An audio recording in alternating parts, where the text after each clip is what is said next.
First of all, I would like to bring greetings from the EDC College and also from my family.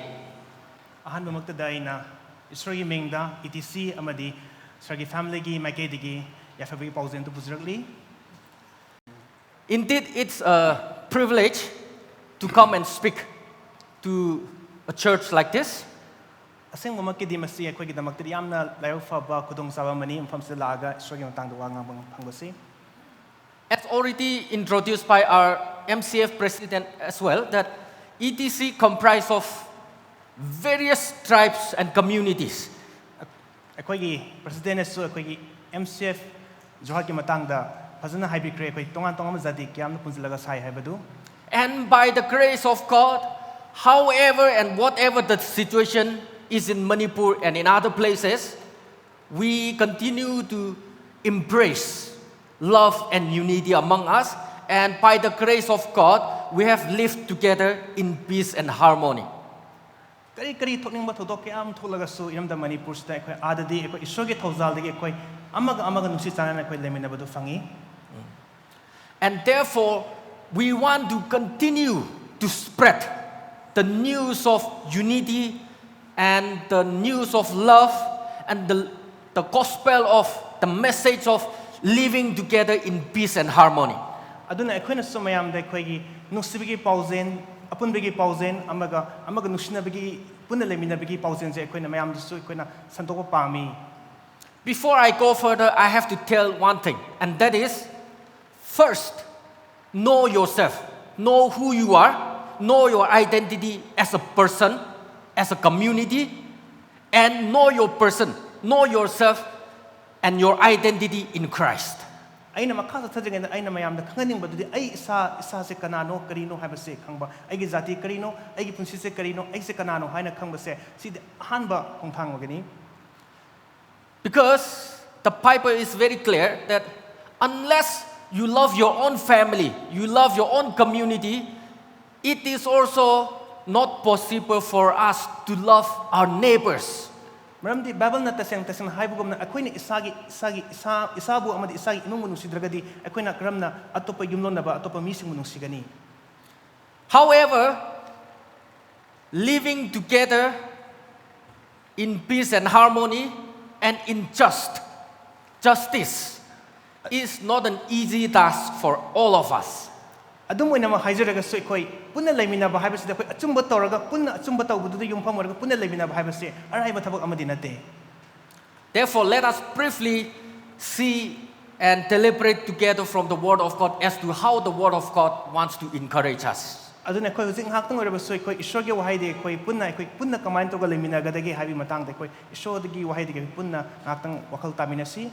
Micah chapter 6 verse 8, aduga Matthew chapter 5 verse 9 and 10 to our brother has already read out very clearly for us, and I would not repeat the text, but let me start with this word, the reality of the shared fence, or in another word, the inseparable neighbors. ꯑꯩꯈꯣꯏꯒꯤ ꯁ꯭ꯀ꯭ꯔꯤꯞꯆꯔ ꯔꯤꯗꯔꯅ ꯑꯩꯈꯣꯏ ꯐꯖꯅ ꯃꯔꯤꯛ ꯆꯨꯝꯅ ꯑꯩꯈꯣꯏꯒꯤ ꯁ꯭ꯀ꯭ꯔꯤꯞꯆꯔ passage ꯑꯅꯤꯗꯣ ꯄꯥꯊꯣꯛꯆꯈ꯭ꯔꯦ. ꯑꯗꯨꯅ ꯑꯩꯈꯣꯏ ꯍꯧꯖꯤꯛꯇꯤ ꯑꯩꯈꯣꯏꯒꯤ ꯉꯁꯤꯒꯤ ꯇꯣꯄꯤꯛ ꯑꯣꯏꯔꯤꯕ ꯑꯩꯈꯣꯏꯒꯤ ꯈꯥꯏꯗꯣꯛꯅꯕ ꯌꯥꯗ꯭ꯔꯕ ꯌꯨꯝꯂꯣꯟꯅꯕ ꯑꯃꯁꯨꯡ ꯑꯩꯈꯣꯏ ꯑꯆꯨꯝꯕ ꯇꯧꯕ ꯑꯃꯗꯤ ꯑꯩꯈꯣꯏ ꯏꯪꯊꯕ ꯄꯨꯟꯅ ꯂꯩꯃꯤꯟꯅꯕ ꯂꯝ ꯑꯁꯤꯗ ꯑꯩꯈꯣꯏ ꯑꯆꯨꯝꯕ ꯄꯨꯟꯅ ꯇꯧꯃꯤꯟꯅꯕ ꯑꯃꯗꯤ ꯄꯨꯟꯅ ꯏꯪꯊꯕꯒꯤ ꯂꯩꯃꯤꯟꯅꯕꯒꯤ ꯃꯇꯥꯡꯗ ꯑꯩꯈꯣই ꯉꯥꯛꯇꯪ ꯋꯥꯈꯜ ꯇꯧꯃꯤꯟꯅꯁꯤ.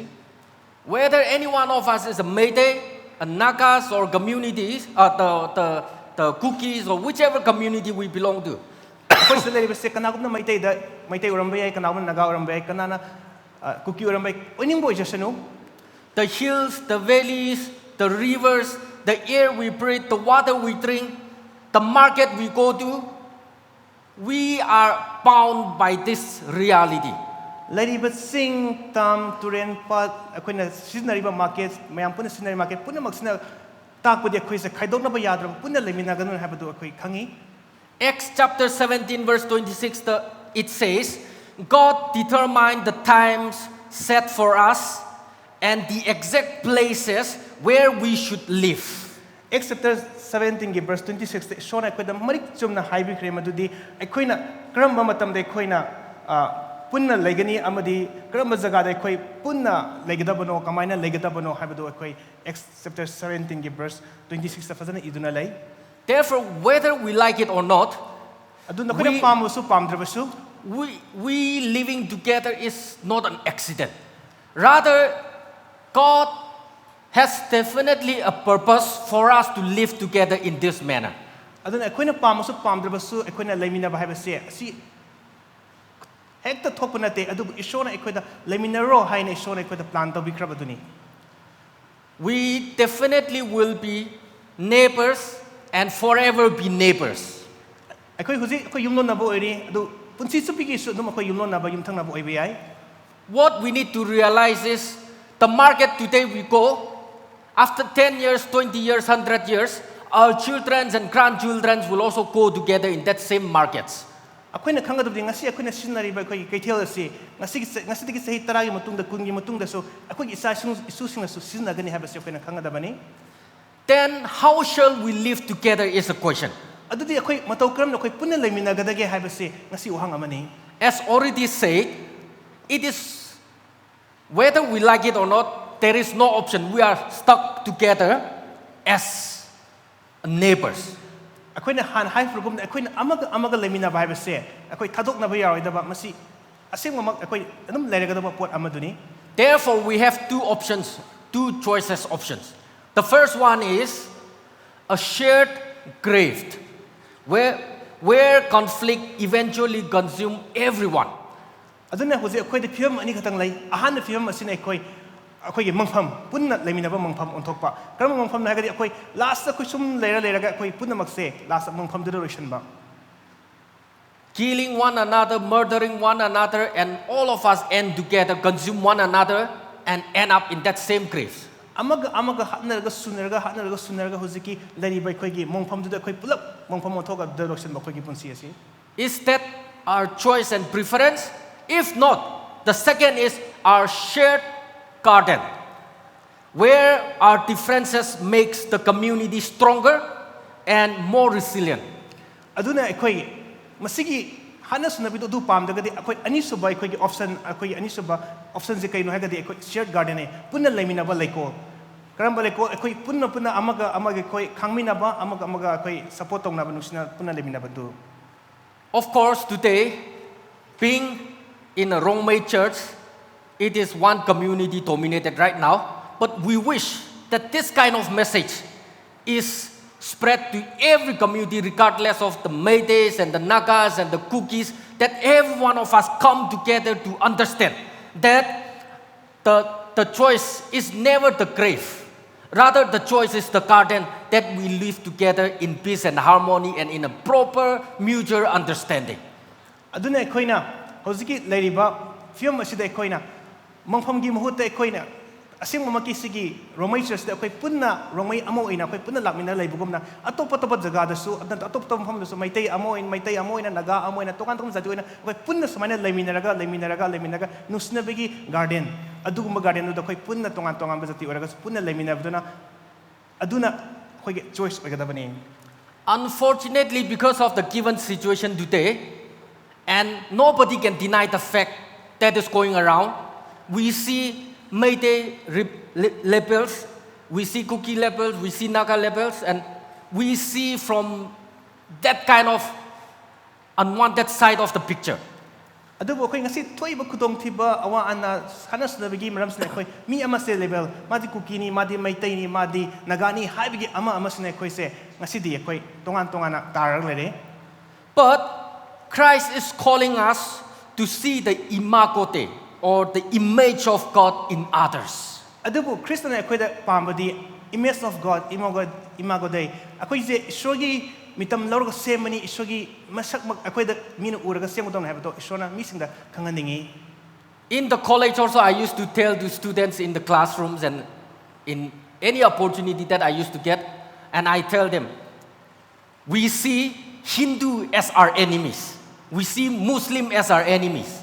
But in the eyes of God, they are only a different community who have not realized the love of God, the gospel of Christ. Otherwise, every humankind, every human being is created in the image of God. And God sees us as their children. Aduna aina su college ta aige classing dan tan aina khudong saba aina hek tanja phang matam su aina hai akhoi se Hindu singse Ishwagi miyang the semani, Muslim araga sumo Ishwagi mitam the semani, Christian araga so mitam semani. Adabu ekhoi isa na ekhoi se Ishwagi mitam the semani haiba se khangzade. Adabu Ishona pambadi ekhoi se Ishwagi mitam the semani haiba do Ishona pami. Therefore, be it whichever community living together as a neighbor, it is high time for us to see the image of God in others, seeing other neighbors, other humankind as children of God, and how we should react, how should we behave, how should we respond to anything that is around us in the behavior and in the character of Christ-likeness. Adana hositi akoina akogi angang sing dandra akoi isada akoina tam jagadabdi lariba zati khutimak se Ishwagi mi eng the same mani Ishwagi mitam nor same mani Christian khatana te atopa sing so aduna akoiga mokoiga command to go loina gani kramna akoiga mokogi himina gani kram samina gani kram thamina gani abase akoi tambiu matam oikre. If we cannot do that, we are probably struggling to see ourselves as the children of God. Madu akoina tawdragadi akoi se Ishwagi mitam the same mani habase akoi yamna awaba mo gani akoina bapta zabada. However, as I have said earlier, when we talk about love and peace and harmony and justice, it does not go as easy as we think. Akoina han hai ki bugom na akoina punna santi una lemina ba amaga amagoina unsi sana lemina ba habase araiba amadi nate. We often feel that if we seek peace, we are betraying justice. Ado akoina am toin haina badi akoina punna lemina se punna unsi sana lemina se hagadi akoi achumba tawbado achumba wal ado akoi na theraga thame habase akoi am toina hainai. Or if we seek justice, we are fueling conflict. Ado akoi achumba do tawningai achumba wal do phangai tawragadi madun hena ahoina dum hena akoi irang thoningai gi damak thau hapsan bugumna thoe. But we have to realize the fact that justice and peace is it's a two sides of one coin. Ado akoina khangadabadi achumba tawba haibanga santi haibanga se akoi paisa amatagi mamai anigumani khaidokna ba yaroi daba. In the Bible, justice, in Hebrew it is called as mishpat, isn't just about punishment, it's about putting things right. Akoina Bible da akoina mishpat haina wa hailai mishpat haibasi akoi righteousness chumba afaba haibane chumba afaba harakanda akoina mara leba singbo akoina punishment pi banataba adu khatana te adubu lariba system do chumna thambado adubu ni akoina mishpat chumba haibasi. Justice is about telling the truth. Aduna akoina achumba haibasi achumba tawba haibasi asengba je karino achumba je karino hana haibase masi amani And living truthful. Aduga akoina laiba matamda akoina achumba du uthoga akoina laibaduni mathau ta. And justice has to be interpreted as a means of restoration. Aduga akoina achumba tawba haibasi akoina punna hingmanaba yabagi lambial aduda akoina athra hangadabani. The hard truth is that justice requires truth telling. Justice required truth telling, which is the hard thing. Adubu akoina achumba tawba je habda khwadigi awaba ama haragadi achumba tawje hagadi akoi asengba achumba je ngangba taba achumba wal tawje hagadi achumba thabak tawje hagadi.